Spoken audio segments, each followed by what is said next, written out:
La ilaha illallah Muhammadur Rasulullah.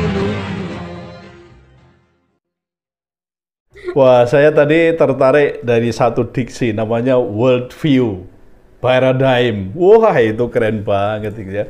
Bicara tentang paradigm juga world view. Hebat, hebat, bukan main ya. Ini saya kira sudah bukan lagi mu'alaf, ini sudah ustazah.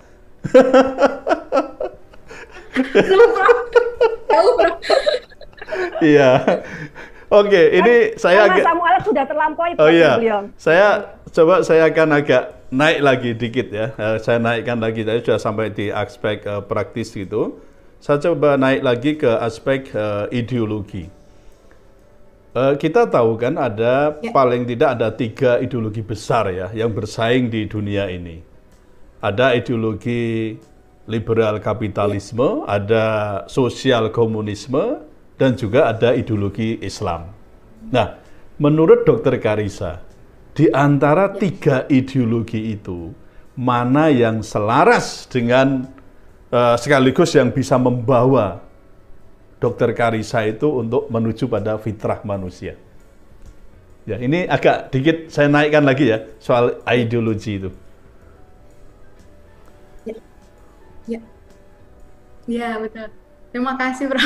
Nah, ini dulu juga pelajaran saya waktu di pesantren tuh, Prof. Waktu itu didatangkan oleh Umi Iren, Ustazah Ibu Sari namanya, itu apa, Ibu Purnamasari, Ustazah Purnamasari. Waktu itu beliau menjelaskan tentang apa ini gitu ya, yang saya akhirnya oh ini Ustazah, kenapa saya melihat Islam tuh beda, Islam tuh kayak bukan agama gitu loh, saya bilang gitu.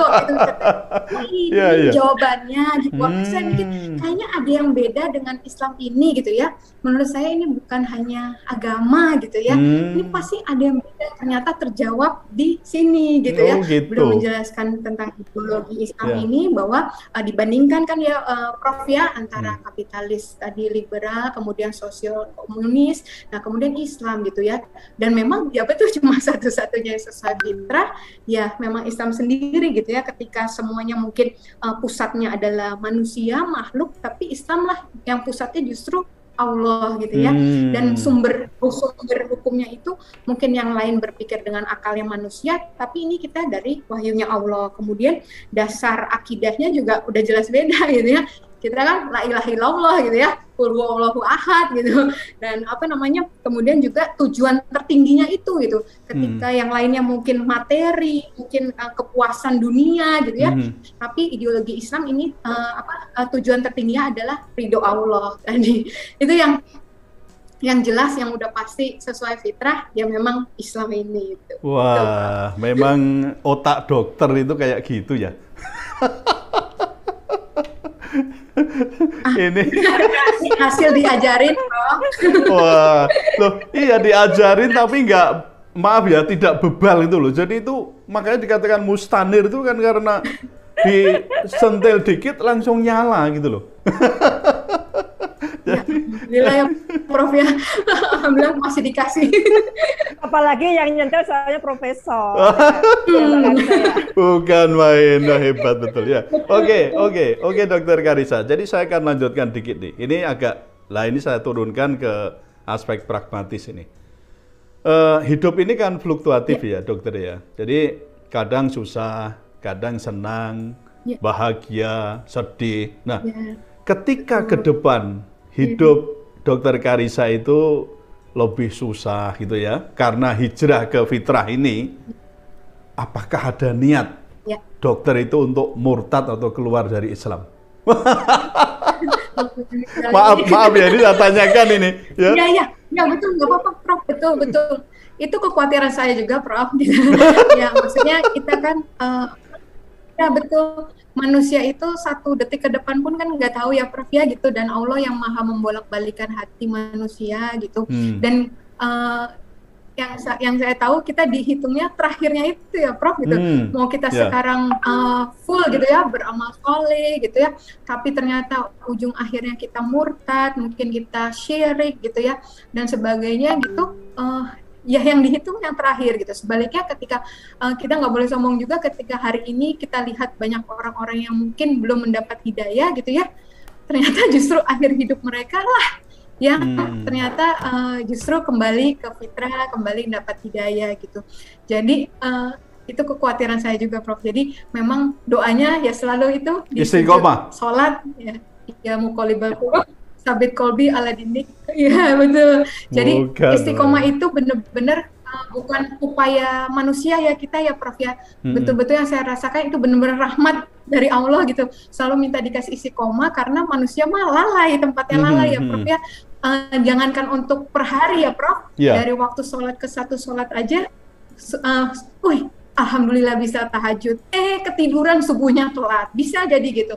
Zuhurnya bagus, asarnya mepet maghrib, nanti isyanya bagus lagi, bisa kayak gitu loh. Itu manusia gitu. Jadi betul-betul setiap hari itu, dulu saya heran, Prof, kenapa sih orang Islam selalu berdoanya ihdinas siratal mustaqim gitu ya, kok tunjukkan jalan lurus, kan udah dikasih tahu itu jalannya, kok nanya terus gitu ya, dalam pikiran saya gitu ya. Ternyata itu Masya Allah tuh justru doa yang benar-benar doa yang luar biasa, yang paling sempurna menurut saya ya, karena kita betul-betul mengharapkan Allah gitu ya, tunjukin jalan itu benar-benar setapak demi setapak, bahkan kita minimal 5 kali dalam sehari kita minta, ya Allah tunjukkan jalan yang lurus. Belum kalau dihitung rokaatnya ya, rokaatnya menyebutkan Al-Fatihahnya gitu kan, itu bisa 17 atau berapa kali tuh yang fardunya aja gitu kan, untuk bilang ya Allah tunjukkan kami jalan yang lurus itu. Jadi itu Masya Allah gitu ya, benar-benar kita sangat mudah banget kita manusia untuk nggak berada di jalan yang lurus ini. Soalnya saya maaf ya, kadang-kadang agak sedikit curigation gitu lah ya, curigation. Ini diksi baru, curigation. Jadi curiga saya itu gini, jangan-jangan nih Mbak Karissa juga mau coba-coba saja, misalnya siapa tahu saya masuk Islam lebih bahagia, lebih tentram, lebih ini kan itu kan. Nah terus kalau berpikir ternyata masuk Islam saya nggak bahagia tuh, kan toh agama itu semuanya sama, itu kan. Misalnya Anda berpikiran toh agama itu semuanya sama, saya akan pindah gantilah, misalnya masuk ke agama X lain gitulah. Misalnya begitu, apa kecurigaan saya itu beralasan nggak kayak gitu? Iya, nih saya kurang tahu nih, Prof. Kalau misalnya saya agak nggak setuju kalau dibilang semua agama itu sama. Oh gitu. Kenapa? Karena kalau sama, kami yang mualaf nggak akan ambil jalan berat ini, Prof. Oh gitu. Kalau sama. Masya Allah. Kalau bisa dibilang gitu ya, Prof. Gitu. Kalau misalnya bisa dibilang begitu sih, karena apa yang saya alami gitu, terus terang sejujurnya, saya ada di komunitas mualaf-mualaf itu gitu ya. Setiap hari saya melihat gimana mereka yang sampai hari ini walaupun syahadatnya sudah jauh lebih lama dari saya, tapi sampai hari ini masih harus berjuang gitu ya, Prof. Harus ada banyak pengorbanan itu. Saya alhamdulillah banget sama Allah dikasih kemudahan yang mungkin kapasitas saya cuma segini gitu ya, Prof. Hari ini masih banyak mualaf yang berjuang gitu, Prof. Kalau sampai dibilang agama itu sama, terus perjuangan kami itu, pengorbanan kami itu apa artinya gitu ya? Kalau dibilang sama gitu, jadi memang itulah kenapa sampai rela kehilangan segalanya lah kalau bisa dibilang gitu ya. Yang penting kita kembali kepada Allah, karena kita lihatlah inat dina indallahi Islam tadi, bahwa ya memang sesungguhnya satu-satunya agama yang dipilih Allah adalah Islam itu. Masya Allah, mustanir. Masya Allah.